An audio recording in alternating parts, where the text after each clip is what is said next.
এলো Dhaka new market, এলো Dhaka new market. মাত্র 20 মিনিটও হয় নাই, 20 মিনিটের ভিতরে সব শেষ। আল্লাহ কি না পারে, সব ডুবাই এলেছে। এই যে আমার দোকানপাট, ওই যে হইলো রাসেল পাইকার। এই যে হাত তোলো রাসেল পাইকার, হাত তোলো। এলো অবস্থা ঢাকা নিউ মার্কেটের।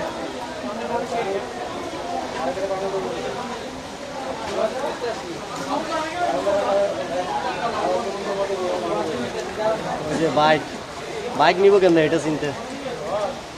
এই যে এখানে হুন্ডা আর একটা আছে, এই যে চাকা দেখা যায়।